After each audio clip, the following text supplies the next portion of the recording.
ओम। हर पिता चाहता है कि हमारी संतान हमारे पास बैठे, हमारी जैसी बने, हमारा कहना माने। और यदि वो पुत्र बैठता है तो उसकी भौतिक विरासत, जो धन मकान जमीन जायदाद, वो मिलता ही मिलता है। पिता के गुण और उसका प्यार, आशीर्वाद भी मिलता है। वो ढाल की तरह अपने बच्चे के साथ खड़ा हो जाता है, अपने ऊपर संकट ले लेता है, लेकिन बच्चे पर आने नहीं देता। ऐसे ही वो परमात्मा है। वो चाहता है कि सभी हमारे बच्चे हमसे जुड़ें और हमको मानें और समझें कि मैं कौन हूँ। हालांकि वस्तुतः वो परमात्मा हृदय में बैठा हुआ है। वो गिरा हुआ पतित अपने बच्चे को कैसे बनाना चाहेगा? हम ही उसको उसकी उपेक्षा कर देते हैं और मनमानी करते आचरण करते हैं और नीचे गिर जाते हैं और दुख पाते हैं।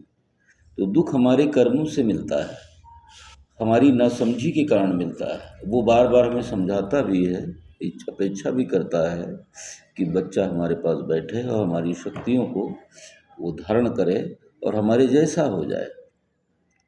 तो इस बात को हमें विचार करना चाहिए। यदि आप ऊंचा उठना चाहते हैं, सम्मानित और कर्मठ वशिष्ठ विशिष्ट जीवन जीना चाहते हैं, तो आप ईश्वर से जुड़ जाइए। ईश्वर से जुड़ने के बाद आप सुखी संपन्न और समृद्ध जीवन जी सकेंगे। पिछले जन्मों के जो कर्म हैं, जो खराब कर्म हैं, जिनके जिनके कारण आपको हीन परिस्थितियाँ मिली हुई हैं, दुख मिल रहा है, अपमान मिल रहा है, उन चीज़ों से आप बच सकेंगे और उस ज्ञान के द्वारा अज्ञान को काट सकेंगे, अपनी मुसीबतों को काट सकेंगे। इसलिए कहते हैं सुख दुख तो सबके जीवन में आते हैं, लेकिन उन दुखों को ज्ञानी जो है अपने ज्ञान से काट देता है और दुखी रो रो कर बिलख बिलख कर काटता है। इसलिए कुछ लोग अपने जीवन को समझ जाते हैं, वो एकांत और शांत होकर तपश्चर्या करते हैं, भगवान से अपने को संबंध जोड़ते हैं, तो उनके बहुत सारे पाप कट जाते हैं। हिमालय में हमने देखा है कि वहाँ गिरी कंदराव में बहुत सारे साधु लोग रह रहे हैं जो बड़े बड़े पदों पर भी थे, लेकिन उनके अंदर ईश्वर का आदेश आ गया और उनको देखा माना कि ये सृष्टि परमात्मा की वही चला रहा है। वो वहाँ रह रहे हैं, उनको भोजन प्रसाद वस्त्र सब मिल रहा है और लंबे समय से वो साधना करके अपने प्रारब्ध को ठीक कर रहे हैं, आनंद को प्राप्त करने लगे। तो हम सब इस चीज़ को समझें कि ईश्वर हमारे समीप है, वो हमारा परम पिता परमेश्वर है और वो हमें प्यार करता है और वो चाहता है कि ये हमारे बच्चे हमारे बताए रास्ते पर चलें और श्रेष्ठ और समुन्नत बने।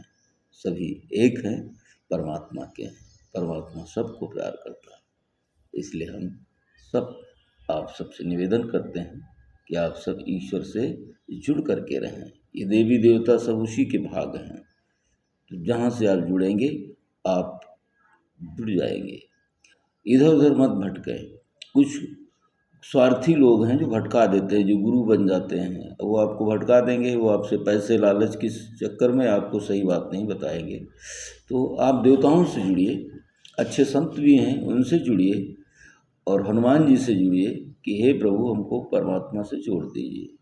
तो आप परमात्मा से जुड़ जाएंगे। और आदि शक्ति माँ दुर्गा, माँ गायत्री, वो सर्वव्यापी हैं। तो वो पकड़ लेती हैं, ब्रह्म की महामाया है, ये आपको पकड़ कर भी परमात्मा से मिला देंगे। तो कुछ ना कुछ जप करें, गायत्री मंत्र का जप करें, दुर्गा नवरात्रि अनुष्ठान करें और जो व्रत हैं उपवास करें, सूर्य को प्रातः प्रणाम करें, दर्शन करें। इससे आपका बहुत जल्दी कल्याण होगा। ओम नमः शिवाय। ओम नमो नारायण।